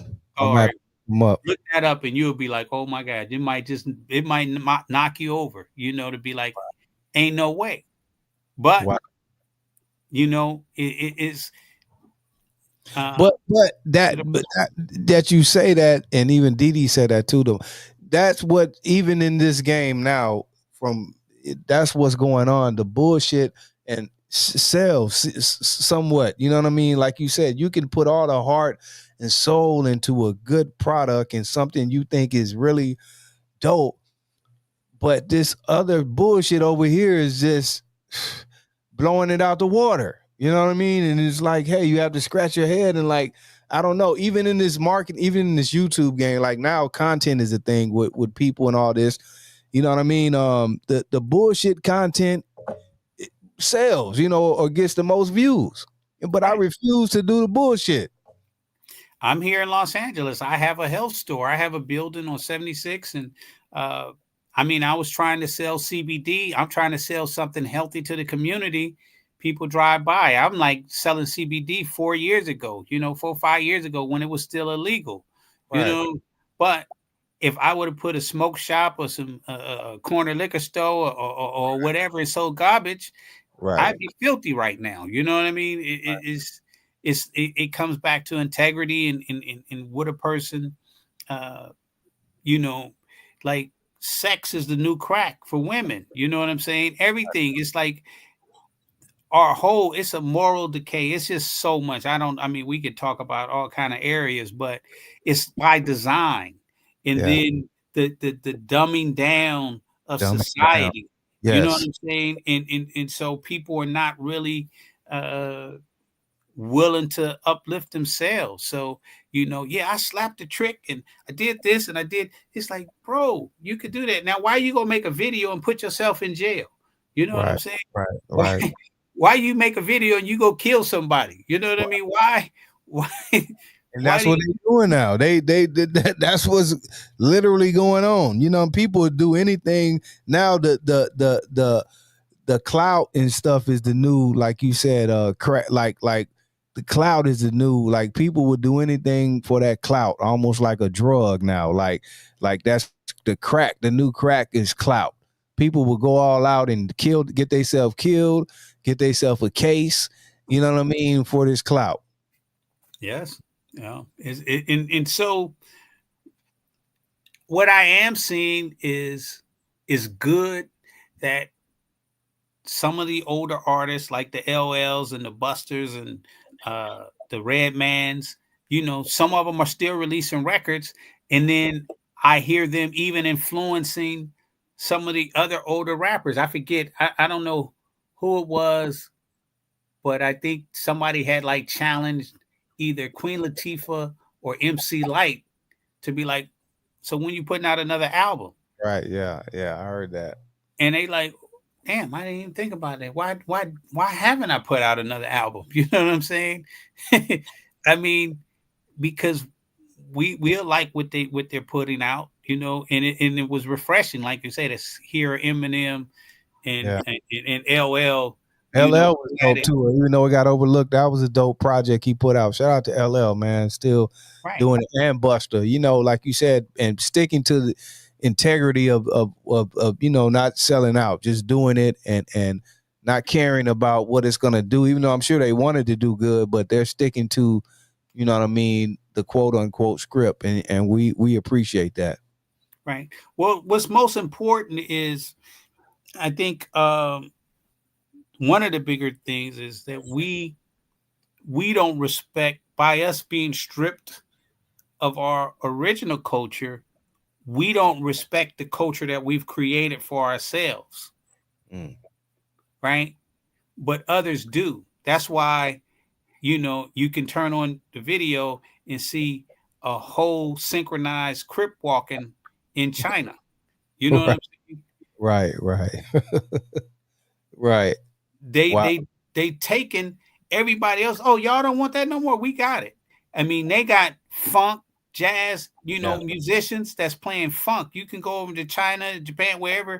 It's some young kids that'll give any R&B soul brothers a run for their money with Money, this. that's a fact. Shout out to China and Japan, all them, and no, because I appreciate that, because it seems like now, and it's coming back to bite us. Other people, and some people get mad and say people taking the culture, but that's literally what's happening now. And I think it's not only just saying people taking the culture. I think we don't respect our own culture as much and respect it as much that people are taking it. And now people want to get mad and say, but we have not respected our own culture enough to hold it down. You know what I mean? To where people are running off with it. You know what I mean? And some people are doing better jobs, or at least respecting it more. Because like you said, you can go to other countries and they really have a love for hip hop more than we do. Dancing, DJing, all of that. They like, we might not even can't compete on an international level. Right. With how far they've taken the talent and running with it right now. So, but we ain't respecting it, right? We don't give our own shit. Like, we not respecting our own culture. We throw our legends and people away.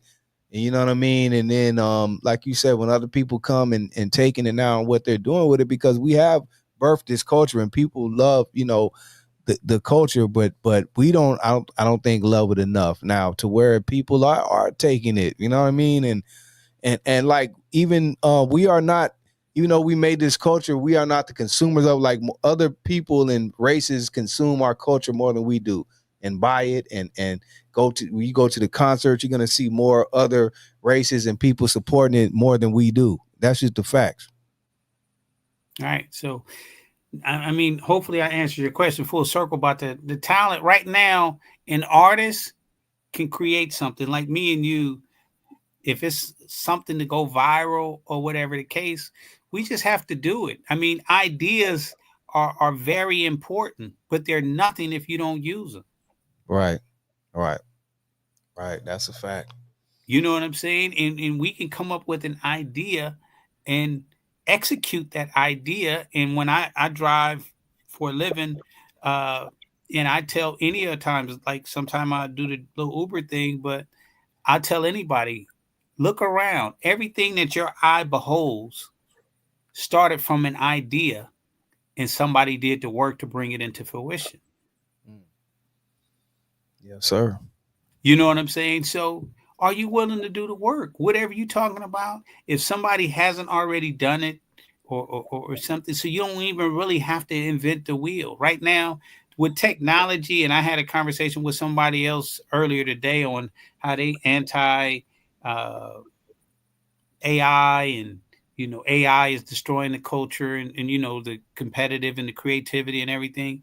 And my logic is I can understand certain capacities of that, but the Pandora's box is open, so if you could take it and utilize it for your advancement, then by all means handle it, because it's going to grow whether you choose to use it or not.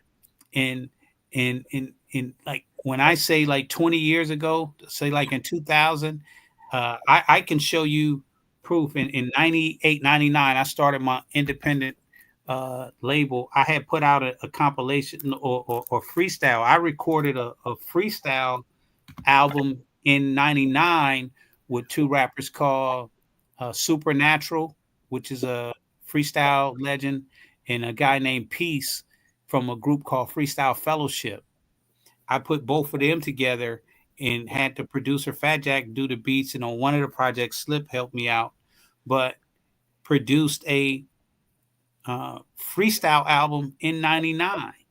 And it was the first digital online distribution company called eMusic. And they gave me a $3,000 advance so that I could put my music on their digital distribution channel. Wow. So I was influential. I had independent labels and all of that type of stuff. Like in 95, after I left CMW, I started a project called Compton Compilation, the LA Soul Patrol Mob. I was shopping a label deal. These are cassette tapes. These are our demos and stuff that I was shopping in 95. I don't know if you can see it, but there we put it back. Trying to get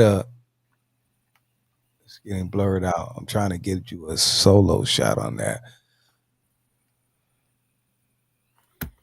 Yeah, the camera. It seemed like I could see it catches me. Yeah. But anyway, I got like a cassette. It's 9 cassettes in this case. I was shopping a cassette deal. Let's see if it has the date on it. But this was like 95, 96. Some of Right. these cats, this is like I still got the original demos on cassette form. So I plan to tell my story, like you say, in more detail, and just say show people on how close a person can be to making it happen, or like now, when they go back in the history books, say, "Oh, this black man did this, but he didn't get credit for it." You know what I'm saying? If they came across one of these projects, like, dang, he was right there, but then the next person took it and took it to the next level. So Right. I'm saying for myself, I want to be able to tell a story so that people can say, man, he was close. Or like, say, if I blow up right now, it's not because I blew up overnight. This is 40 years of being in hip hop and learning and growing. And, Right. now I've arrived. It just took me 40 years to get here. But Right. this ain't no overnight sensation. And there was a lot of trials and tribulations, but we'll make it either way. I feel the same way. Like, we just put the work in, and whether people catch it now or not, we put the work in, and the work is there and it's laid. And whether they get it now or, like you said, years down the line when we're not even here no more, we put the work in, the groundwork, and we did it with integrity and you know what I mean, respect. So I'm cool with that. yes, success is the journey. It's not no, oh, you get here and then it's the end. No, it's like I said, I have bodies of work that I can leave, and like if the worst happens to me, I've been on this planet. I can't be erased from this planet because of the work that I put in.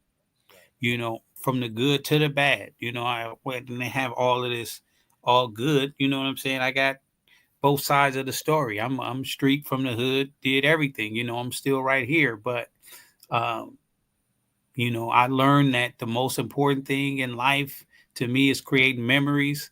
And if your memory bank is empty, that's your fault. Right. Right. You There, know, there it is. Hey, again, people, man, so much history here tonight. DJ Rick Rock, man, but this was incredible right here. I think we need a part two. You know what I mean? I definitely do, because we only really scratched the surface. You know what I mean? Like you just said, of your story and more. It's so much more I know we didn't get into, because we touched on so much of the surroundings of your history and what made you. You know what I mean? Which needed to be included. You know what I mean as well. But we only scratched the surface. So I'm sure I would love to do a part two or just continue this. But man, this was incredible tonight. I don't, I know it's getting late. I don't want to hold you, but I think we only scratched the surface, and I would love to continue this sometime in the future. But this stuff tonight, man, was just incredible. For me personally, I don't even know if the people got it. You know what I mean? Like I said, sometimes I don't even care. I know what we got tonight, and the people right. who will watching this or will rewatch it later will understand the importance of what we did tonight. This was history. You know what I mean? And I'm just glad to be a part of it. I'm glad you graced me with your presence. You know what I mean, in your time tonight, because this I love this shit right here. I do. You know what I I'm mean? glad you took the time, man, and I'm open. Just call me. Like I told DD, just I'm here. I, I'm just on the path, but I know I'm responsible for getting my story out, and so, um, you know, that's just. I think it's all timely because I have a lot of other things that's happening. Right. Before I do go, my main uh, thing that I do outside of this is I do a lot of volunteering, and I'm a member of the Lions Club. And so, how I give back to the community is through free vision and hearing screenings, primarily free vision screenings. So, the Lions Club been around for 100 years, and we help in all capacities of life.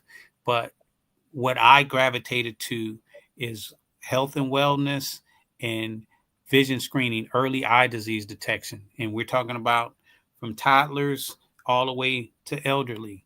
I have a big vision screening coming up February 1st at the Westchester Senior Center. So if you know anybody that needs some glasses, that can't afford glasses, they can come out, get a free screening, and actually walk away with a pair of glasses, because the organization that I represent is called California Friends in Sight.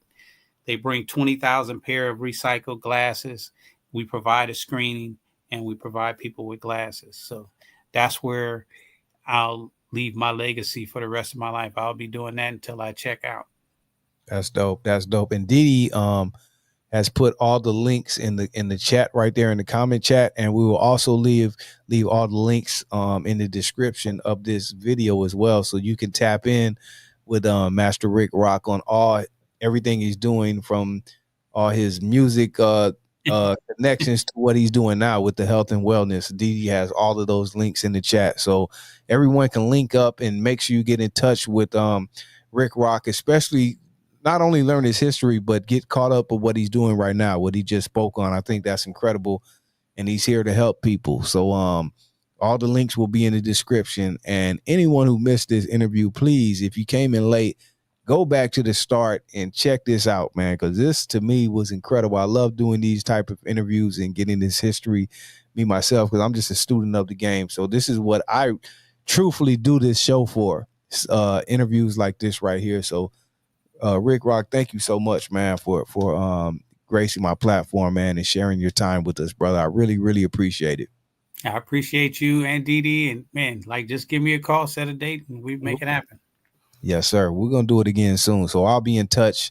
And again, this is DJ Master Rick Rock, legendary producer, man. Go check out some of his work he's done with all these great artists, but mainly with Compton's Most Wanted, man. He had his foot in that shit, man. Music to Drive By, incredible. To me, one of the top West Coast gangster rapper, just period, ever. From the music on there, the production, to the album covers, classic. Go back and check it out. And We Come Strap, he had production on that album as well. So go back and get tapped in with the legendary DJ Master Rick Rock, man. All right. Thank you, brother. Enjoy the rest of your evening and your weekend, and thank you again for being a part of the G-Lew show. Man, much love and respect, Rick Rock. All right, to you and everyone there. Thank you too, brother. Yes, we did it again. The G-Lew. Right. Thank you. Shout out again to my producer, DD Hairston, for making it all happen. Shout out to all the listeners and watchers tonight. We'll be back again on Sunday night for Oldies Rule Forever Sundays. It's Friday Night Live. We out, y'all.